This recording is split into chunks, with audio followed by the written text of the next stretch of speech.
इस वक्त हमारे साथ यूपी के 1960 दशक लीडर डॉक्टर बख्श साहब हमारे साथ जुड़ गए हैं, जिन्होंने सबसे ज्यादा लोगों के लिए काम किया है और आज भी लोगों के लिए काम कर रहे हैं। तो सीधा उनसे जुड़ते हैं। 91 साल की उम्र में भी आप कौम के लिए हर मसले पर असेंबली से लेकर पार्लियामेंट तक मुद्दे उठाते रहे हैं। ये सफर लगातार जारी है, इसको किस तरीके से देख रहे हैं?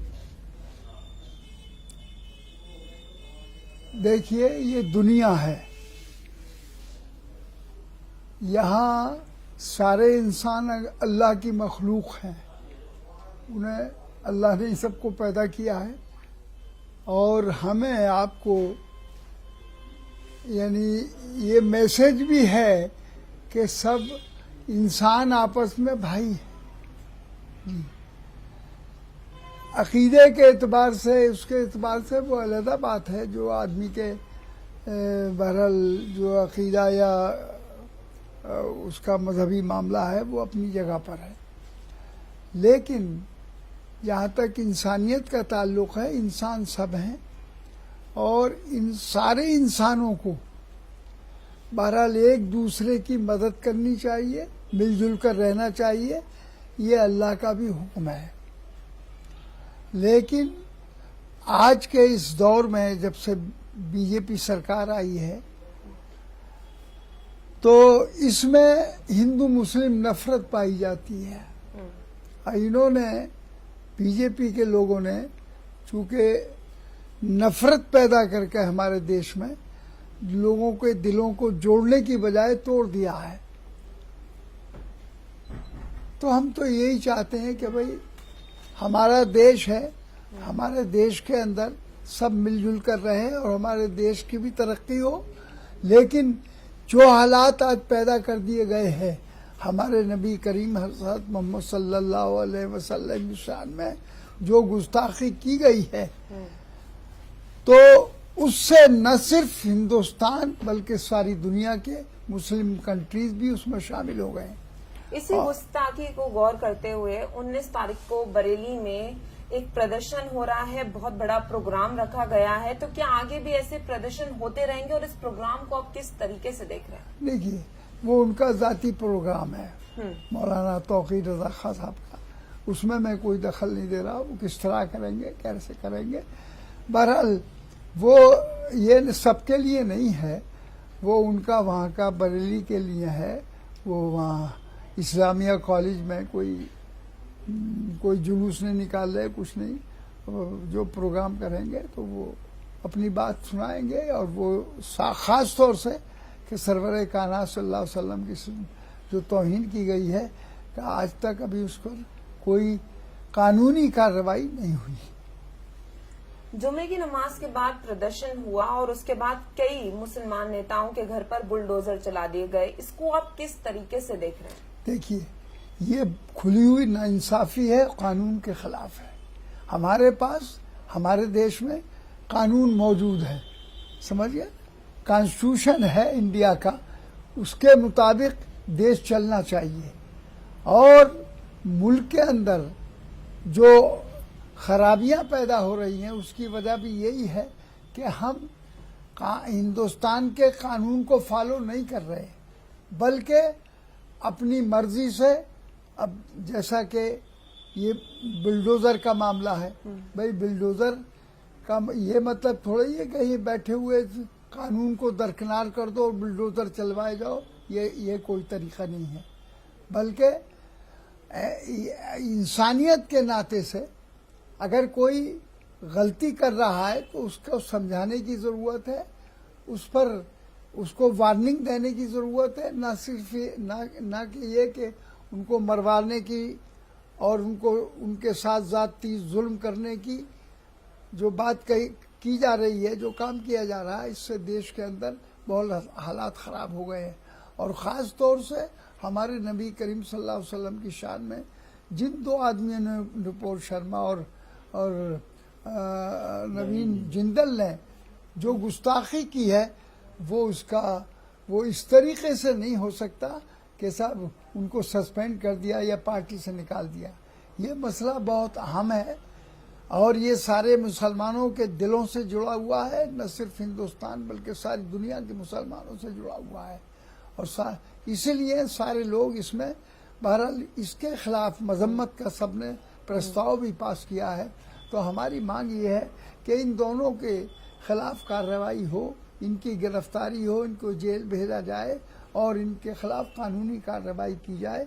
मुसलमान मुतमईन हो जाएगा तो उसके बाद में हालात भी सुधरेंगे। बीजेपी का ये रुख है कि हमने कार्रवाई कर दी है और लोगों के भी ये तल्ख सामने आ रहे हैं कि दिल बड़ा होना चाहिए, हुजूर की तरह दिल बड़ा करें और उनको माफ करें जिस तरीके से वो माफी मांग रहे हैं। हम कैसे अकेले माफ कर दें किसी को? भाई ये माफ कर दे, ये तो इतनी बड़ी गुस्ताखी है कि इसकी सजा जो है, बस हम मुख्तसर यही कह रहे हैं कि भाई उनके खिलाफ कानूनी कार्रवाई करो, उन्हें जेल भेजो। जैसे कि लोग जब कोई गलत काम करते हैं, कोई मामला गलत होता है तो उनको पकड़ के जेल भेजा जाता है। तो इसमें नहीं कि साहब माफ कर दिया हमने, या वो उन्होंने कह दिया हमने साहब हम जो किया है हम इससे माफी चाहते हैं। इससे माफी नहीं, ये माफी बल्कि कानूनी एतबार से, ताकि मुल्क के अंदर तो जो इतना इम्पोर्टेंट मसला है कि जिससे सारी हिंदुस्तान नहीं सारी दुनिया हिल गई, तो उसके लिए सिर्फ यही सजा है कि सब सस्पेंड कर दिया, अपनी पार्टी से निकाल दिया? नहीं, उनके खिलाफ कानूनी सजा उनको मिलनी चाहिए, यह हमारी मांग है। आपने एक बार ऐसा कहा था कि जो पीएम है वो मुसलमानों के पीएम नहीं है, तो इस पर आप क्या कहना चाहते हैं? नहीं, मैंने ये कभी नहीं कहा। वो पीएम है, सारे देश के पीएम है, सारी कौमों के पीएम है, जो भी इस देश में रखा है उसके पीएम है। वो दूसरी बात है, वो उनका अमल क्या है, क्या आज इस मसले पर अभी तक उन्होंने जुबान नहीं खोली, न उन्होंने न अमित शाह ने। बहरहाल इस सिलसिले में गवर्नमेंट को जुबान खोलनी चाहिए और हमारी ये मांग है कि वो बतलाएं कि इसका हल उनकी नजर में क्या है। देश में जो माहौल चल रहा है, हाँ, इसको आप किस तरीके से देख रहे हैं? ये माहौल मुल्क के लिए खतरनाक है, खराब है। मुल्क की इससे तबाही और बर्बादी का अंदेशा है। और अब ये देखिए, अब ये मसला खत्म नहीं हुआ तो वहाँ वो जो है अग्निपथ का मसला सामने आ गया। अब इसमें तो कोई हिंदू मुस्लिम नहीं है, ये हिंदू मुस्लिम मसला तो नहीं है, ये तो नौकरी का मसला है। पीएम कहते हैं ये तो लोगों के लिए रोजगार के लिए है, 1.5 साल में 10 लाख तो ये कैसा रोजगार है कि 4 साल के लिए 6 महीने तो उसकी ट्रेनिंग होगी और 3.5 लाख लेकर उनका घर को जाओ, तो उसकी जिंदगी तो बेकार हो गई। तो ये तो बहरहाल वो अपने लोग वो मसाइल को अपने वो डील कर रहे हैं, वो जाने। लेकिन हमारी गुजारिश यही है, चाहे वो उनका मसला हो चाहे कोई भी मसला हो, ये तो हमारी मसला बहुत इम्पोर्टेंट है, बहुत अहम है।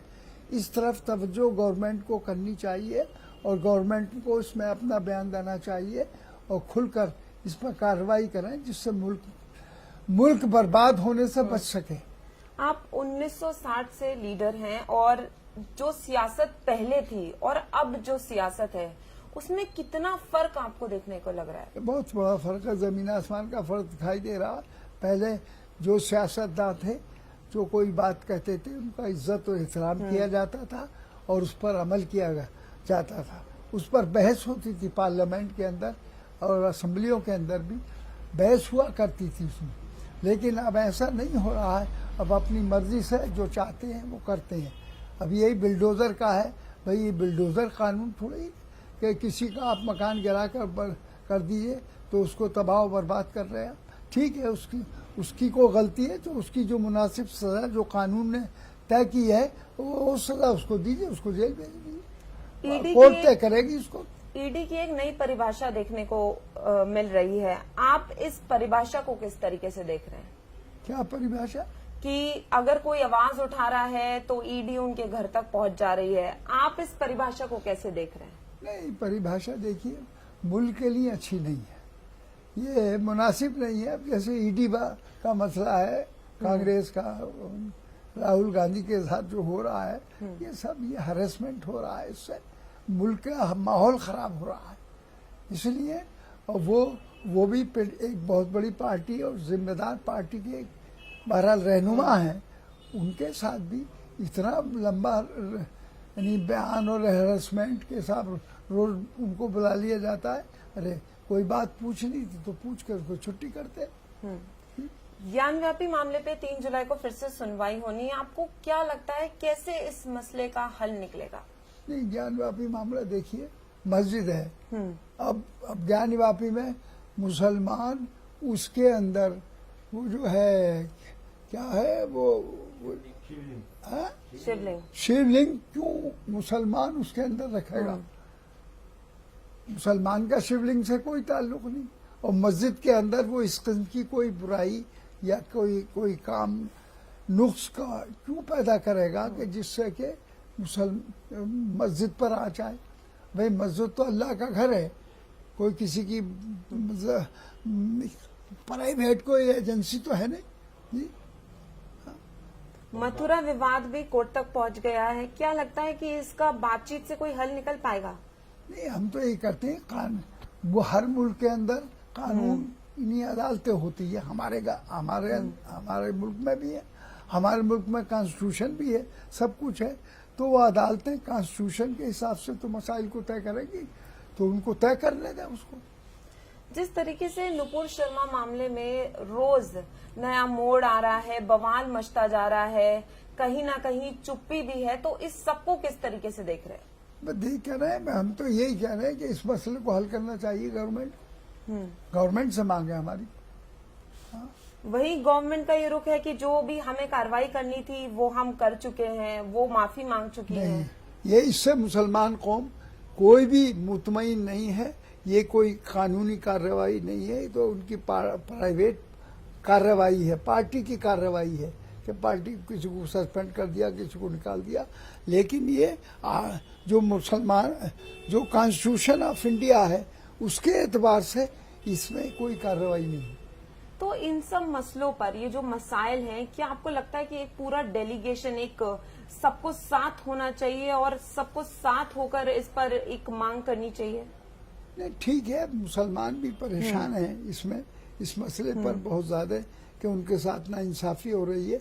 हम सब मिलकर भी यही चाहते हैं कि गवर्नमेंट बताए तो सही कि इसका वो क्या हल निकालना चाहती है और क्यों देश के अंदर।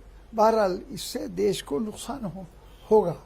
जी हाँ, देश की बजाय तरक्की के इस चीज से देश को नुकसान हो रहा है।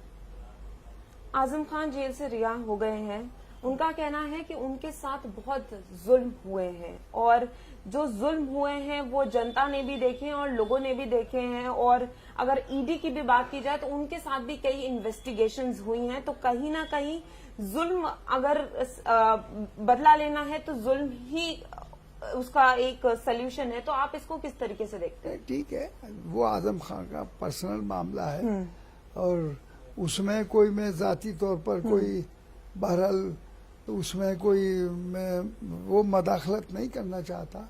ठीक है, उनके साथ नाइंसाफियां हुई हैं उनके साथ भी, और आज अब वो बाहर आ गए हैं, लेकिन अब इतने मुकदमात हैं कि ये कहाँ तक उसको झेलेंगे, समझिए ना। लेकिन वो कहते हैं कि मुसलमानों को टारगेट भी किया जाता है, इसको आप किस तरीके से देख रहे हैं? उनके कहने पर थोड़ी हम अपने तौर पर कह रहे हैं ये बात ये कि मुसलमानों को तो टारगेट किया ही जा रहा है। सारे मुसलमानों के साथ हमेशा इस देश में जुल्म हो रहा है जब से। जी अच्छा, अगर हम जुम्मे की बात करें तो काफी फजीलत है जुम्मे के दिन की, लेकिन उसको हर बार प्रोटेस्ट से जोड़ दिया जाता है। जुम्मे की नमाज हो रही है तो सिक्योरिटी देखी जा रही है, हर जगह हाई अलर्ट है। भाई देखिए, हम यानी जो काम वो खुद करते हैं वो न मालूम किस नज़र से, हम मुसलमान तो अल्लाह से माफ़ी मांगने के लिए, नमाज पढ़ने के लिए, दुआ करने के लिए जाता है और उसका मकसद उसका कुछ नहीं। सियासी मकसद मुसलमान का मस्जिद में जाने का कुछ मतलब नहीं है। ना वो सियासत करने जाता है, न सियासत करता है, ना कभी करेगा। जी हाँ, वैसे भी खुद को मुसलमानों का हमदर्द बताते हैं, लेकिन कहीं ना कहीं वो अलग थोड़ा चलते हैं। इसको किस तरीके से आप देखते हैं? लेकिन अब ये तो उनकी पॉलिसी मैटर का मामला है, तो मैं उसमें उनके क्या दखल दूं। जी हाँ।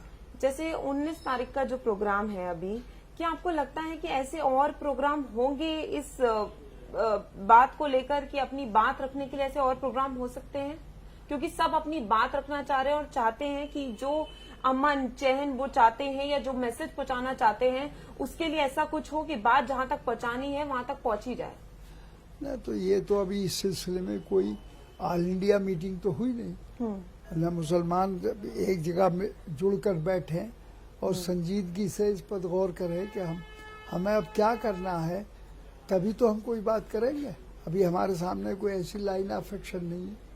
अभी अगर नौजवानों की बात करें तो कहीं ना कहीं वो काफी परेशान नजर आ रहे हैं। जो स्कीम्स उनके सामने आई हैं, रोजगार की बात तो हुई है, लेकिन नौजवान बहुत परेशान हो गया है। तो उसके लिए कैसे कोई हल निकलेगा, क्योंकि शुरुआत से ही बेरोजगारी की बात हो रही है। अब इस वक्त मिसाल के तौर पर भी इस वक्त जो अग्निपथ वाला ये मामला है, ये हिंदू मुस्लिम मामला तो नहीं है भाई, रोजगार का मसला है। लेकिन उससे पब्लिक जो आज लाखों आदमी पढ़ लिख कर हाथों में सर्टिफिकेट लिए फिर रहा है, लेकिन उसको नौकरी नहीं मिल रही है। तो इस वक्त भी जो मसला ये सामने आया है, इससे ही आप अंदाजा लगा दीजिएगा कि इस वक्त देश का नौजवान कितना परेशान है। अगर इतने सारे मसले हैं तो विपक्ष एक साथ एकजुट होकर अपनी आवाज बुलंद क्यों नहीं करता? नहीं, हमारी तो मांग है कि सारे अपोजिशन के लोग एक जगह जुड़कर बैठें और मिलकर इस पर कार्रवाई करें, जिससे कि देश भी के साथ जो नाइंसाफी हो रही है वो बंद हो और ये हिंदू मुस्लिम नारा बंद हो। जैसे राष्ट्रपति पद का चुनाव भी सामने आ रहा है, ममता बनर्जी ने एक बैठक करी, उसमें कांग्रेस का समर्थन तो रहा, लेकिन कई पार्टियां वहां भी मौजूद नहीं रही। तो अभी तो ऐसा वक्त है कि विपक्ष को एकजुट हो जाना चाहिए और तैयारी करनी चाहिए। ये तो अच्छी बात है। बहरहाल हम भी चाहते हैं कि जब सारा अपोजिशन एकजुट होकर इनका इलेक्शन में मुकाबला करेगा तब ये हार जाएंगे, क्योंकि ये जंग आपस की नहीं है। हाँ, ये आपस की नहीं है, ये तो सारे मुल्क का मामला है। अब सारी मुल्क की भलाई के लिए अपोजिशन जो है वो अपने अपने उसके जो नजरियात हैं, लेकिन सब मिलकर बैठेंगे और एक राय तय करें तो ये बीजेपी हार जाएगी। जैसे अभी हमने अग्निपथ योजना देखी है, इससे पहले किसानों के लिए एक बिल निकला था, उसके बाद सरकार ने अपने घुटने टेके। तो क्या लगता है कि जो अभी माहौल चल रहा है इसमें भी कुछ बदलाव हो सकते हैं, क्योंकि नौजवान परेशान? ये तो गवर्नमेंट के हाथ में है। जब गवर्नमेंट इसमें बोल ही नहीं रही, कोई आवाज नहीं उठा रही, कोई जवाब नहीं दे रही, तो कैसे कहें कि हम इसमें क्या तब्दीली आएगी? जब गवर्नमेंट बोलेगी तब ये हालात सामने आएंगे। सही। तो क्या लगता है कि जो हालात हैं इनमें अभी कितना टाइम लगेगा, क्योंकि पॉलिटिकल सिनेरियो भी बदला है, लोगों का सोचने का नजरिया बदला है, सियासत बदली है, बहुत कुछ बदला है। हाँ, तो अब बदलाव का ये है, कोई इसका इम्तिहान का वक्त आएगा वोटिंग का तो पता चलेगा। तो इम्तिहान का वक्त आया था, टक्कर भी हुई थी, लेकिन बात वहां तक नहीं पहुंची। तो क्या लगता है अभी कितना ना? तो ये अभी हमारे अंदर भी ये अपोजिशन में भी अभी कमजोरी है। तो अपोजिशन को चाहिए कि अपोजिशन सब मुत्तहिद होकर अपने जाती जो उसकी ख्वाहिशात हैं उनको छोड़कर मुल्क के मफाद में, इंटरेस्ट में वो सब मिलकर एक जगह इकट्ठे हों और इस निज़ाम को बदलें। जब निज़ाम बदलेगा जब ये हालात बदलेंगे। अब इस वक्त बीजेपी के हाथ में गवर्नमेंट है, ये बदलना नहीं चाहते, बोलना नहीं चाहते। तो इसलिए मैं चाहता हूं कि अपोजिशन अपने अमल से इन हालात को बदलने की कोशिश करे। लेकिन जिस दिन से दोबारा से चुनाव का जब रिजल्ट आया, तभी से ये था कि हमने काम किया है, बुलडोजर राज हर जगह छा गया और ये कहा गया कि भाई यूपी में हमने काम किया है, लोग इसीलिए हमें वोट कर रहे हैं। अब देखिए, बुलडोजर के सिलसिले में जमीयत उलमा वाले भी और दूसरे लोग भी, वकला भी बहरहाल जा रहे हैं ताकि ये बुलडोजर का मसला, जहाँ तक सो फार बुलडोजर इज कंसर्न्ड, समझे, इज इट यानी लीगली राइट और नॉट। हाँ, तो इसको देखने के लिए कि ये चीज़ कहाँ तक सही है गलत है। बहरहाल और सारी जनता, कानूनदां, जितने भी एडवोकेट्स हैं या रिटायर्ड जजेस हैं, वो भी कह रहे हैं कि ये कानूनी एतबार से गलत है, इसका इस्तेमाल हो रहा है।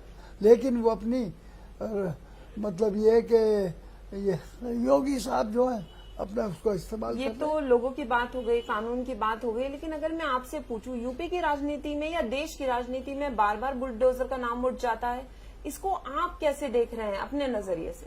मैं तो ये ठीक नहीं है, मुनासिब नहीं है। देखिए, सब देश के रहने वाले सब भाई हैं आपस में को जो गलतियां भी होती हैं तो उस गलती की सजा कानूनन होनी चाहिए, बुलडोजर नहीं चलना चाहिए। जैसे आपने कहा कि कानूनन होनी चाहिए, वैसा ही ओवैसी का भी एक बयान सामने आया। उन्होंने कहा कि जो प्रयागराज में हुआ, जिस तरीके से किसी का घर उजाड़ देना, तो इस पर लोग सामने नहीं आए, प्रदर्शन नहीं हुआ, और दूसरी चीज है, लोगों ने अपनी आवाज नहीं उठाई, क्योंकि अगर कोई भी आज के टाइम पर कुछ अपनी आवाज उठाता है तो उसका घर तोड़ दिया जाता है। तो आवाज, देखिए, सिर्फ तनहा आवाज उठाने से मसला नहीं हल होगा। जब तक के सुप्रीम कोर्ट और ये सब हमारी कोर्ट्स न बोलेंगी और इसमें एक्शन नहीं लेंगी, कानूनी एतबार से, चूंकि वो कानूनदां हैं और कॉन्स्टिट्यूशन हमारे सामने है, उस कॉन्स्टिट्यूशन की रूह से वो आदेश जारी करेंगे तो इंशाल्लाह हालात बदलेंगे। ज्ञान व्यापी के बाद कई जगहों से मांग उठने लगी, कई जगहों पे कहने लगा वहां जांच होनी चाहिए, उसको आपने किस तरीके से देखा और कैसे समझा? क्या की आवाज उठी? जैसे ताजमहल की बात हुई, कुतुब मीनार की बात हुई, उसको आपने किस तरीके से देखा? भाई, ये तो यानी हालात बिगाड़ने की बातें हैं, ये सुधारने की नहीं है। मुल्क को सुधारने के लिए काम करना चाहिए। हमें मिलजुल कर एक दूसरे का, जो जिसके साथ भी नाइंसाफी या जुल्म हो रहा है, उसका साथ देना चाहिए हमें, चाहे हिंदू हो चाहे मुसलमान हो। अभी पूरे देश में कहीं ना कहीं देखा जाए तो तनाव बना हुआ है, चाहे वो किसी भी चीज को लेकर हो, बुलडोजर को लेकर हो, अग्निपथ को लेकर हो, या इन सारे मुद्दों को लेकर हो, तो क्या तो ये तनाव जब ही तो खत्म होगा जब गवर्नमेंट जुबान खोले अपनी। भाई, हिंदुस्तान के प्राइम मिनिस्टर हैं या होम मिनिस्टर हैं, कम से कम ये अपनी बात कहें कि इनकी पॉलिसी क्या है, तभी तो अपोजिशन उसमें अपनी राय रखेगा।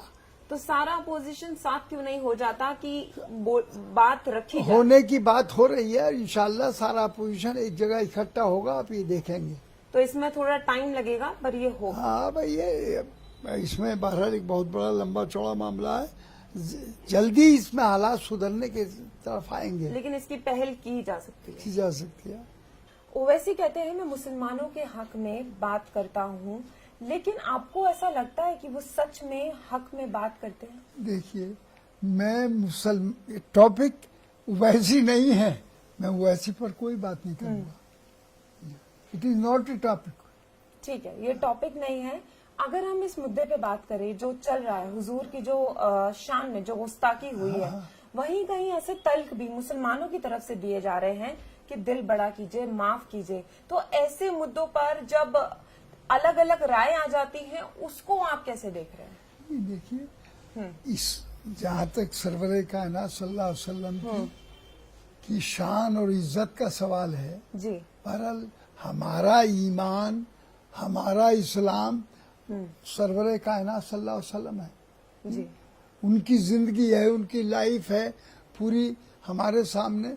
उन्होंने बहरहाल पूरी इंसानियत को सबक दिया है, वो रहमतुल्लिल आलमीन है। वो इसी सबक को तल्क बनाया जा रहा है, कहा जा रहा है कि वो माफ कर देते थे, उन पर अगर कूड़ा डाला जाता था तो वो माफ करके आगे बढ़ जाते थे। जी हाँ, देखिए, वो जमाना दूसरा था, ये जमाना दूसरा है। उन्होंने, जहाँ तक कि इसका ताल्लुक है, कि सुलह और अमन का सबक दिया है कि आपस में मिलकर रहना चाहिए, एक दूसरे की मदद करनी चाहिए। बहरहाल कोई गलती करता है तो उसको, कोई मामूली बात हो तो ठीक है, उसको अवॉइड कर दिया जाए। लेकिन ये मसला इस पॉइंट ऑफ व्यू से आप न देखें कि हुजूर ने जो फरमाया है, लेकिन यहाँ इनका मंशा दूसरा है। ये हमारे नबी करीम सल्लल्लाहु अलैहि वसल्लम की इंसल्ट की है इन्होंने, और ये इंसल्ट जानबूझकर की है। तो इसका जो रिजल्ट जो है वो ये नहीं है कि इनको सिर्फ उस पार्टी से निकाल दिया जाए, सस्पेंड कर दिया जाए, बल्कि ये इतना बड़ा मसला बन गया है कि न सिर्फ हमारा देश बल्कि जो भी मुस्लिम कंट्रीज हैं सब इसमें इन्वॉल्व है इस वक्त। और उन्होंने भी मजम्मत के प्रस्ताव अल्हम्दुलिल्लाह प्रस्ताव पास किए हैं और उनको भी बहुत ही नागवार है ये बात ये कि जो नाकाबिले बर्दाश्त है। तो सवाल ये है कि आज मुसलमान की दिल की आवाज़ यही है कि इस सिलसिले में इन दो के खिलाफ नपुर शर्मा और नवीन जिंदल के खिलाफ कार्रवाई की जाए, गिरफ्तार करके जेल भेजा जाए और अदालत इसके मामले को तय करे। नुपुर शर्मा कहती हैं जहां से ये जर्ज शुरू हुई कि उनकी भी आस्था पर चोट पहुंचाया गया, इसलिए उन्होंने गुस्से में ऐसा किया। मुसलमान किसी के पेशवा को बुरा नहीं कहता, न हमारे नबी करीम सल्लल्लाहु अलैहि वसल्लम ने बतलाया और हम मना किया गया है, बल्कि किसी को बुरा मत कहो और वो तुम्हारे को बुरा कहेंगे। जी हाँ, तो इसलिए ये बात झूठी है, गलत है, ऐसा नहीं है। न किसी मुसलमान ने आज तक किसी की तौहीन की न तौहीन करता है। आज की सियासत कौमों पर आकर क्यों रुक गई है? देश में जो सांप्रदायिक तनाव चल रहा है उससे लोग भी परेशान हैं। अगर हम पहले की बात करें तो इतना तनाव देखने को नहीं मिलता था, सियासत यहाँ पर नहीं आके रुकती थी, पर आपको लगता है सियासत अब यहाँ के रुक गई है? ये बीजेपी की सियासत जो है ये चूंकि इनका मंशा हिंदू मुसलमानों को डिवाइड करना या इस तरीके से मुसलमानों के साथ जो नाइंसाफियां हो रही हैं उनके साथ जुल्म हो रहा है। भाई इंसाफ करो, हमारी मांग यही है कि इंसान सब बराबर हैं।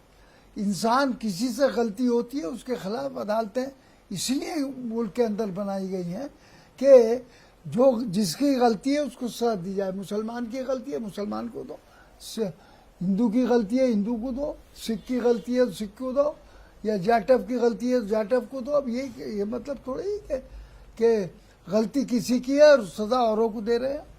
आप देखिए अभी अल्लाह के खौफ से डरना चाहिए कि ये बिल्कुल नई चीज, ये अग्निपथ का जो मामला है, अब ये कोई हिंदू मुस्लिम भी नहीं है, लेकिन कितने मुल्क के हालात खराब है। अब इसमें ये जो है क्या नाम है चीफ मिनिस्टर यूपी, अब इसमें क्या कहें, क्या अमल करेंगे, क्या करेंगे इसमें?